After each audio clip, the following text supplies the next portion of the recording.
Our sun is a star, a massive glowing sphere of hot plasma. It's a giant ball of burning gas, primarily hydrogen and helium. It's been around for about 4.6 billion years, providing light and warmth to our planet. That's a very long time, longer than the existence of Earth itself. But even stars don't live forever. They have a life cycle. The sun has about 5 billion years left before it exhausts its nuclear fuel. Then it will start to change dramatically. The sun will get bigger and hotter, expanding to many times its current size. It will become a red giant star, a phase in its life cycle. When that happens, it will swallow up the closest planets in our solar system.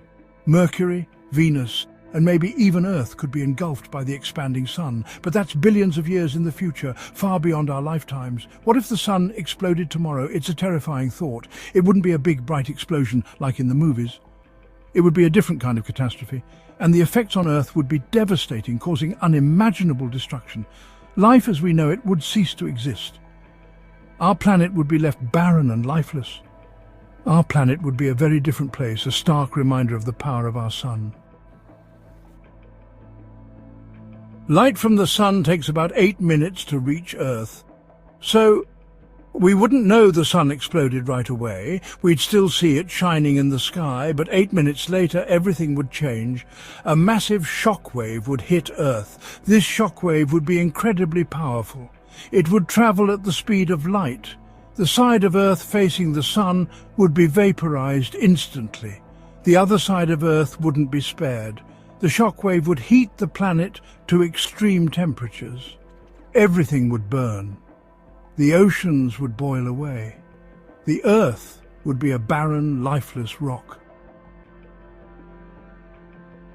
The sun's gravity is what keeps Earth in orbit, maintaining the delicate balance of our solar system.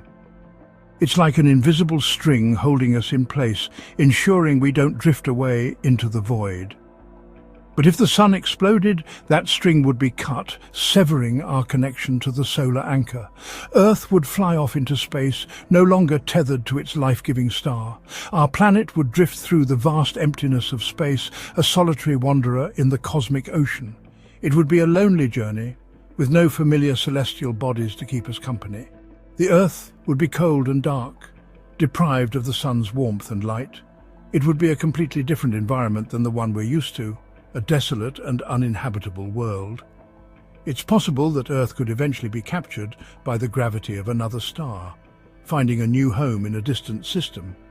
But the chances of that happening are slim, given the vast distances between stars. More likely, Earth would drift forever in the darkness, a lonely speck in the infinite expanse of the universe. Section 4. Life underground and beyond. If the sun exploded, life on the surface of Earth would be impossible. The intense heat and radiation would incinerate everything in its path, leaving the surface barren and lifeless. The heat, radiation, and lack of sunlight would be deadly. Without the sun's warmth and light, the Earth's surface would become a frozen wasteland, unable to support life as we know it. But some simple life forms might survive deep underground. These resilient organisms have adapted to extreme conditions, thriving in the dark, high-pressure environments far below the Earth's surface. These organisms wouldn't need sunlight to survive. Instead, they rely on chemosynthesis, a process that allows them to convert chemicals from their surroundings into energy. They would get their energy from chemicals in the Earth's crust. This unique adaptation enables them to live in environments that would be inhospitable to most other forms of life. It's a harsh way to live, but it's possible that some life could cling on in the deep, dark depths. These extremophiles demonstrate the incredible resilience of life, even in the most challenging conditions. Out in the universe, new stars are constantly being born. These stellar nurseries are the birthplaces of new celestial bodies, formed from the remnants of previous generations of stars. These stars form from the remnants of old stars that have exploded. The cycle of star birth and death is a continuous process, driving the evolution of the universe. Perhaps one day, a new planet will form around one of these stars. This new world could potentially harbor the conditions necessary for life to emerge. And perhaps, just perhaps, life will find a way to begin again. The universe is vast and full of possibilities, and the story of life may continue in ways we can only imagine. Section 5. From the ashes of a star. The death of the sun would be a cataclysmic event. It would mean the end of life on Earth. But it's important to remember that the universe is constantly changing. Stars are born and stars die. It's a natural cycle. The death of the sun would create the building blocks for new stars and planets. In a way, it would be a new beginning. It's a reminder that the universe is full of wonder and possibility. Even in the face of destruction, there is always hope for something new.